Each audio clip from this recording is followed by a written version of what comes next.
Chernobyl, 30 anos. Domingo passado, nossos repórteres entraram na usina que explodiu no maior acidente nuclear da história. Como a radiação atingiu várias regiões da antiga União Soviética e afetou a vida no campo e nas cidades. A dona de casa e a mãe. Tares. O eletricista. Histórias pessoais muito diferentes, mas com um traço comum.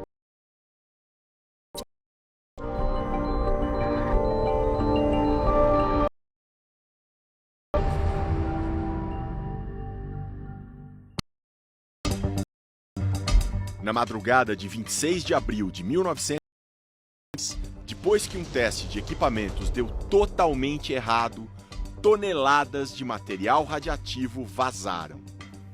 Nunca houve nada comparável a Chernobyl em lugar nenhum. Só depois de 36 horas o governo soviético tomou uma decisão radical: criar uma zona de exclusão. Nas repúblicas da Ucrânia e da Bielorrússia, quem morava num raio de 30 quilômetros da usina foi retirado às pressas. Todos os dias surgiam novas perguntas. A primeira: como bloquear a contaminação? Foi chamado o poderoso Exército Vermelho. Igor chegou já no dia seguinte. Nos deram a missão de conter o mais rapidamente possível as consequências da explosão. Uma substância especial para impedir a proliferação de substâncias radiativas na atmosfera, sem equipamento de proteção, só com máscaras. Andrei se apresentou 9 dias depois. Eu reparei que a vida tinha parado ali, porque eu via, do alto, os carros abandonados, as roupas ainda penduradas nas... Os dois eram navegadores de helicópteros. Logo vieram os primeiros sintomas. Eu tinha náuseas durante os voos. Um gosto metálico, girando, náusea, dores no coração. Eles faziam parte dos chamados liquidadores. Receberam esse nome porque iriam liquidar a radiação. Eram cerca de 600 mil homens e mulheres. Os liquidadores eram como soldados na frente de batalha. Eles iam porque acreditavam que precisavam ir. O eletricista Victor conta que era um deles. Eu fui para lá voluntariamente. Ele se ofereceu para consertar os painéis de energia da usina. Eu ficava bem embaixo do reator. A gente colocava gás no nariz e na boca. Não tinha mais nada de proteção.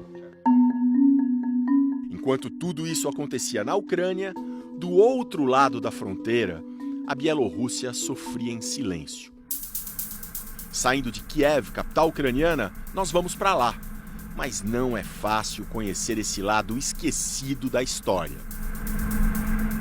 Belarus é a antiga república soviética da Bielorrússia. Das antigas repúblicas que pertenciam à União Soviética, ela é a mais soviética de todas. Continua a vigilância, continua a burocracia.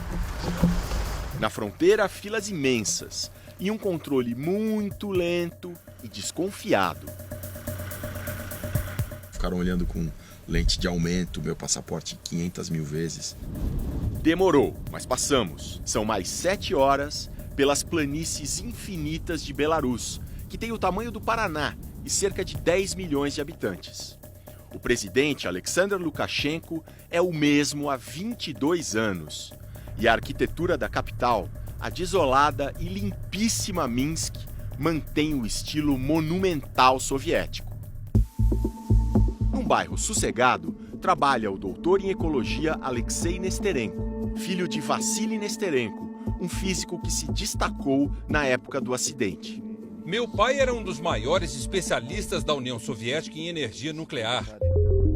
Ele sabia que naqueles primeiros instantes depois da explosão, o grande perigo gigantesco iodo radioativo, o iodo 131. Este outro cientista, diretor de um hospital especializado em vítimas da radiação, explica. O iodo entra na tireoide em grande quantidade. Se o iodo é radiativo, isso pode levar ao câncer de tireoide. Como se proteger? Tomando pastilhas de iodo, mas de iodo normal, não radiativo. Assim, quando o iodo radiativo chega, não tem mais espaço para ele na tireoide. O pai de Alexei deu o alerta. E ele tentou entrar em contato com os líderes na Bielorrússia para distribuir iodo para todas as pessoas do país imediatamente. Ele foi ignorado. Hoje, Alexei comanda um instituto independente criado pelo pai, que morreu em 2008. A equipe roda por Belarus medindo traços de radiação em crianças e distribui um medicamento para baixar a radiação no organismo. Essa radiação não vem mais do iodo, que dura poucas semanas e tantos anos depois já desapareceu. O vilão que ainda preocupa e que também vazou de Chernobyl é um velho conhecido dos brasileiros, o Césio-137, que demora muito mais para desaparecer. Em doses altas ele é terrível. O número de células de defesa do corpo despenca. A maioria morre por infecção generalizada. Em 1987, em Goiânia, 4 pessoas morreram ao entrar em contato com o Césio, que estava dentro de um equipamento hospitalar jogado. Entraram em contato com o Césio-137, 243 pessoas. Na região de Chernobyl, rastros de césio radioativo são encontrados até hoje, principalmente no leite, em cogumelos e silvestres. Tanto que essa placa na beira da estrada adverte: contaminação radiativa. A colheita de cogumelos e frutas silvestres só é permitida com controle radiométrico obrigatório.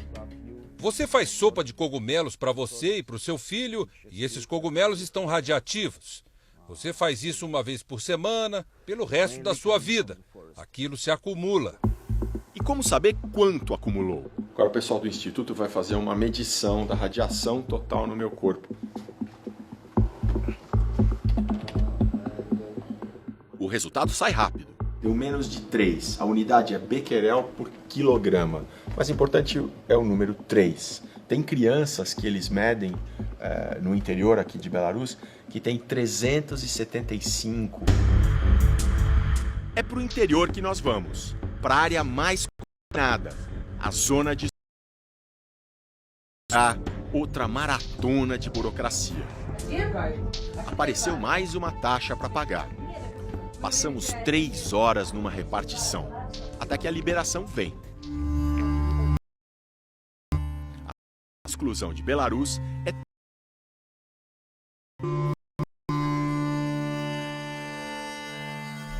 Nessa pedra vermelha está escrito que aqui era o vilarejo de Dronik, que tinha 232 habitantes e que todos eles foram retirados daqui em 1986.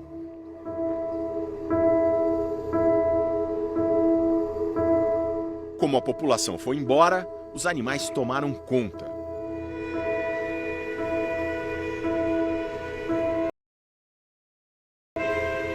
A gente pergunta se o guia já viu algum animal formado pela radiação. Não, isso tudo é mito. Só animais comuns.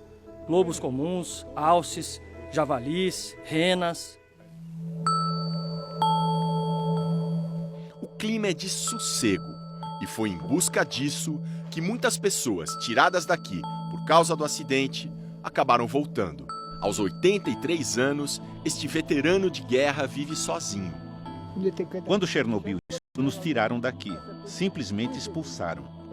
Destruíram nossa casa, envenenaram a terra.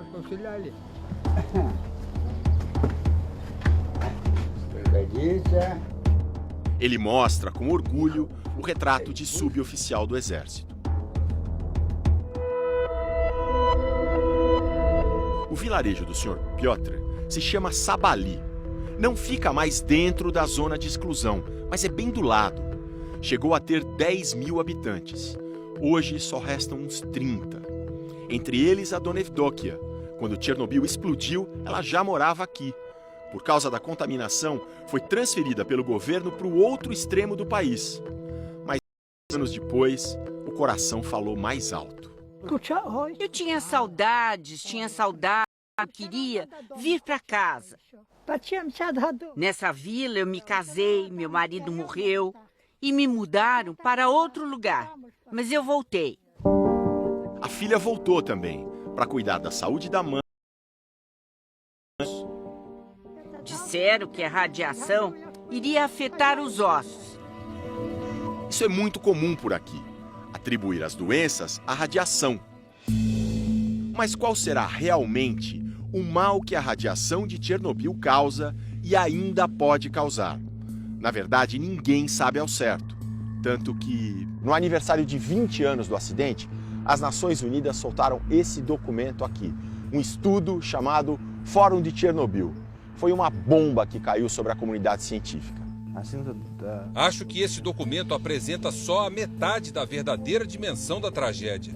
É um texto conveniente. Segundo esse estudo, só dá para associar um tipo de doença ao acidente: câncer de tireoide em crianças. Foram cerca de 4.000 a 5.000 casos que resultaram somente em 20 e poucas mortes, porque é um câncer facilmente curável. Está com a mão na massa, lidando hoje com as crianças, para outras coisas. Por exemplo, as crianças da região têm dificuldade para se concentrar e não aguentam fazer nem as atividades físicas mais simples. O polêmico documento da ONU também descarta uma relação direta entre a radiação do acidente e o aumento de outras doenças. Leucemia, câncer de estômago, outros tipos de câncer, como câncer de garganta, nada disso daria para relacionar com Chernobyl. Mas longe dos números frios dos relatórios, as histórias que ouvimos de quem combateu a radiação mostram uma outra realidade. Os navegadores de helicóptero Igor e Andrei se aposentaram cedo. Igor aos 35, Andrei aos 40. Tenho problemas no fígado, nas artérias, nos olhos. Não posso viver sem remédios. Todos os que enfrentaram a radiação têm problemas de saúde. Não há nenhuma exceção. Dos que conhecemos, o caso mais grave é o do eletricista Victor, que conta ter trabalhado embaixo do reator. Hoje, com 60 anos, ele tem catarata, câncer de tireoide e luta para provar que a culpa é de Chernobyl. Enquanto o debate médico continua, o reator destruído espera um destino final. Vence este ano a validade do sarcófago de concreto, construído às pressas para conter a radiação. O substituto, essa estrutura gigantesca de aço inoxidável, que até o fim do ano que vem vai ser deslizada por trilhos para cobrir o reator. Pro bem ou pro mal, as histórias de pessoas como as senhorinhas da aldeia, do veterano de guerra e dos 3 liquidadores já estão escritas. Resta cuidar das crianças de hoje e tentar proteger as futuras gerações. Os engenheiros garantem que a nova cobertura vai mesmo lacrar o reator. A garantia é de 100 anos.